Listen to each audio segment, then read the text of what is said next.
बिस्मिल्लाहिर्रहमानिर्रहीम।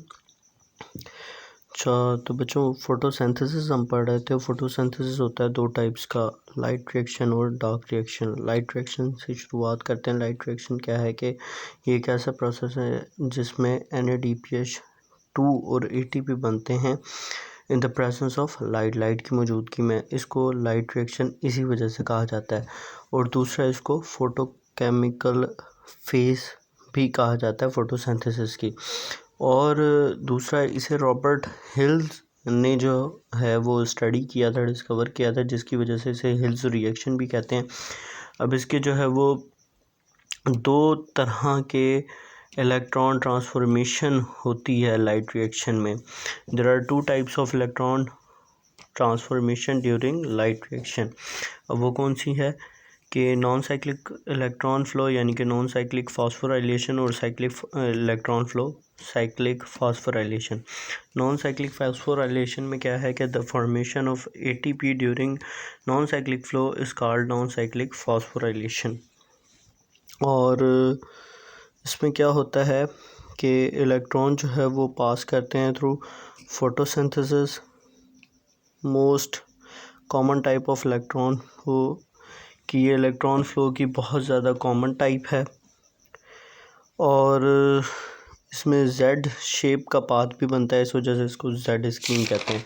आगे दिया हुआ Z स्कीम की डेफिनेशन मैंने बयान की है कि Z स्कीम क्या है। The path of electron through the two photosystems during non cyclic phosphorylation is called Z scheme. It forms Z shape path. तो आगे नॉन साइक्लिक फॉस्फोराइलेशन की जो है वो फॉलोइंग स्टेप्स होते हैं। चंद एक स्टेप्स हैं जो कि टोटल 6 हैं। Number 1 is excitation of electron. Number 2 is photolysis of water. Number 3 is electron transport chain. 4 is photo phosphorylation. 5 is photosystem 1 and synthesis of NADPH2। तो हम बात कर रहे थे photosynthesis of excitation of electron. अब इसमें क्या होता है कि फोटोसिस्टम 2 जो है वो लाइट एब्जॉर्ब करता है। इसमें जो इलेक्ट्रॉन है वो एक्साइट हो जाते हैं हायर एनर्जी लेवल में और रिएक्शन सेंटर की तरफ चले जाते हैं जो कि है क्लोरोफिल 2 जो है वो इसमें काम करता है यानी कि रिएक्शन सेंटर के तौर पे। और वो क्लोरोफिल 2 जो है वो P680 है। The electron is it's captured by the phaeophyton।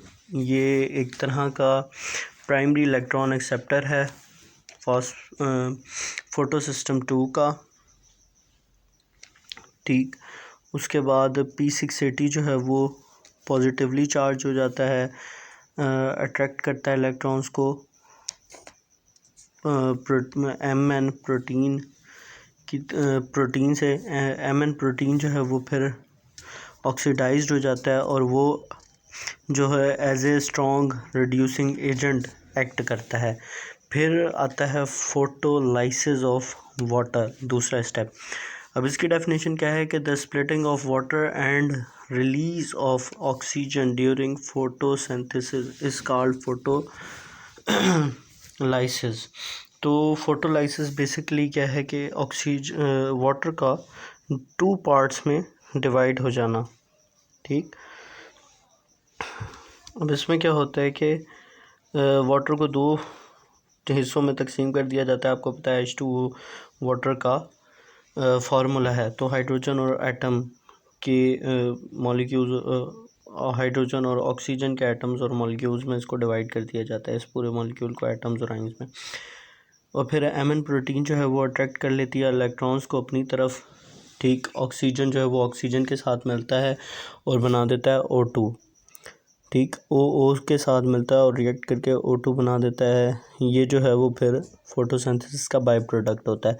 Electron transport chain में जो है वो हर एक इलेक्ट्रॉन जो फोटो एक्साइटेड है, ज़्यादा एनर्जी वाला है, वो पास करता है फियोफाइटन से to photo system 1 through an electron transport chain. इसमें फिर 3 तरह के जो है वो इलेक्ट्रॉन एक्सेप्टर काम कर रहे होते हैं, ठीक। पहला है प्लास्टोक्विनॉन, PQ भी कहते हैं, a complex of the cytochromes. फिर है प्लास्टोसायानिन यानी कि PC। प्लास्टोक्विनॉन क्या करता है, ये इलेक्ट्रॉन्स को एक्सेप्ट कर लेता है, PQ से PQH2 बना देता है। फिर ये इस रिडक्शन के लिए जो है वो 2 इलेक्ट्रॉन और 2 प्रोटॉन चाहिए होते हैं। ये 2 प्रोटॉन जो है वो जज्ब होते हैं, एब्जॉर्ब होते हैं स्ट्रोमा साइड से, मेम्ब्रेन की स्ट्रोमा साइड से एब्जॉर्ब होते हैं। उसके बाद PQH2 जो है वो डोनेट कर देता है इलेक्ट्रॉन साइटोक्रोम्स को और बन जाता है PQ वापस से।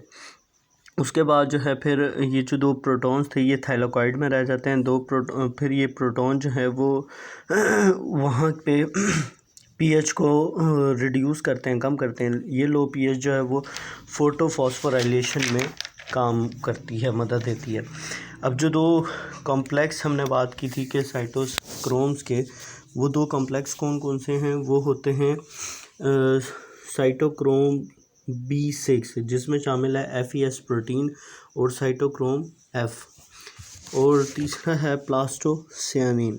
ये है कॉपर कंटेनिंग प्रोटीन है और ये जो है आखिरकार डोनेट कर देता है इलेक्ट्रॉन को फोटो सिस्टम 1 की तरफ। फोटो सिस्टम 1 क्या करता है कि ये सिंथेसिस करता है ATP की लाइट एनर्जी की मौजूदगी में, इसी वजह से इसे फोटोफॉस्फोराइलेशन भी कहते हैं। इलेक्ट्रॉन मूव करते हैं चेन में नीचे की तरफ, जिसकी वजह से एनर्जी जो है वो कॉन्टीन्यूसली डिक्रीज़ होती है, और फिर ये एनर्जी जो है वो थाइलाकॉइड मेम्ब्रेन यूज़ करती है ATP सिंथेसिस करने के लिए, और फिर थाइलाकॉइड जो है वो ATP सिंथेज कॉम्प्लेक्स होता है इस थाइलाकॉइड के पास, जिसकी वजह से ये ATP को सिंथेसाइज करती है। अब ATP जो है वो असल में केमियोस्मोसिस में सिंथेसाइज होती है। फिर ये ATP जो है वो बेसिकली केल्विन साइकिल यानी कि डार्क रिएक्शन में शुगर सिंथेसाइज करने के लिए भी इस्तेमाल होती है। फिर आता है फोटो सिस्टम 1 जिसमें है P700 क्लोरोफिल, जो कि फोटो सिस्टम 1 का है, और यहाँ पे ये लाइट एनर्जी को एब्जॉर्ब करता है और इलेक्ट्रॉन को ड्राइव करता है FeS प्रोटीन, जो कि प्राइमरी एक्सेप्टर है फोटो सिस्टम 1 का, और इट क्रिएट्स अ होल। इसकी वजह से एक सुराख बन जाता है उस पूरे मॉलिक्यूल में। इलेक्ट्रॉन जो हैं वो फोटो सिस्टम 2 से यहाँ पे पहुँचते हैं और यहाँ पे फिल अप कर देते हैं उस इलेक्ट्रॉन को। उसके बाद सिंथेसिस ऑफ NADPH2 सिंथेसिस होती है। FeS प्रोटीन जो है वो ट्रांसफ़र कर देता है इलेक्ट्रॉन्स को फेरिडॉक्सिन FD की तरफ, और FD जो है वो एक आयरन कंटेनिंग प्रोटीन है। तो आयरन में ऑक्सीडेशन रिडक्शन रिएक्शंस करने की, यानी कि ऑक्सीजन एक्सेप्ट करने की बहुत ज़्यादा पावर होती है। मीन्स के इलेक्ट्रॉन और प्रोटॉन ये बड़ी तेज़ी से अपनी तरफ अट्रैक्ट करते हैं। तो ये एंजाइम जो है, एक एंजाइम NADP रिडक्टेज काम कर रहा होता है, ट्रांसफ़र कर देता है इलेक्ट्रॉन्स को FD से NADP की तरफ। फिर ये जो है रिडक्शन, ये पूरा प्रोसेस जो है वो रिडॉक्स रिएक्शन के तौर पे हो रहा होता है। रिडॉक्स रिएक्शन यहाँ पे हो जाता है, उसके बाद ये एनर्जी स्टोर हो जाती है और बन जाता है NADPH2। NADPH2 जो है वो मॉलिक्यूल, NADPH2 का मॉलिक्यूल जो है वो रिड्यूसिंग पावर रखता है किसके लिए, सिंथेसाइज करने के लिए शुगर को सिंथेसाइज करने के लिए, जो कि केल्विन साइकिल में सिंथेसाइज होगी, शुगर बनेगी, उसको रिड्यूस करने के लिए की पावर रखता है। अब हमने बात की थी कि Z स्कीम है, देखें अगर गौर तो ये Z शेप बनती है, ठीक, इस तरह से। तो यहाँ से हमारा प्रोसेस शुरू होता है। ये प्राइमरी एक्सेप्टर है, ठीक।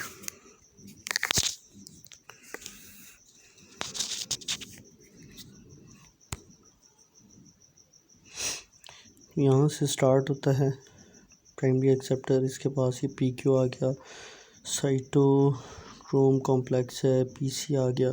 ठीक है, पूरे वो एक्सेप्टर हैं जिन्होंने इलेक्ट्रॉन को एक्सेप्ट किया है। ये पहुंच गया हमारे पास फोटो सिस्टम 1 में, जहाँ पे प्राइमरी एक्सेप्टर था FT, उसने NADP रिडक्टेज के साथ मिलके जो है उसको प्रोटॉन दिया और यहाँ पे फाइनली NADPH बन गया। ATP इधर बन गई थी शुरू में और NADPH ये बन गया। ये हमारे पास रिएक्शन सेंटर था, ये दूसरा रिएक्शन सेंटर। हमने कहा था कि वाटर जो है वो ब्रेक डाउन होती है प्राइमरी एक्सेप्टर में, यानी कि फोटो सिस्टम 2 में।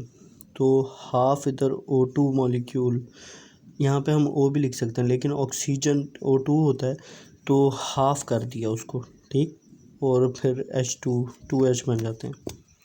ठीक है, उम्मीद करता हूँ समझ आई होगी। अल्लाह हाफ़िज़।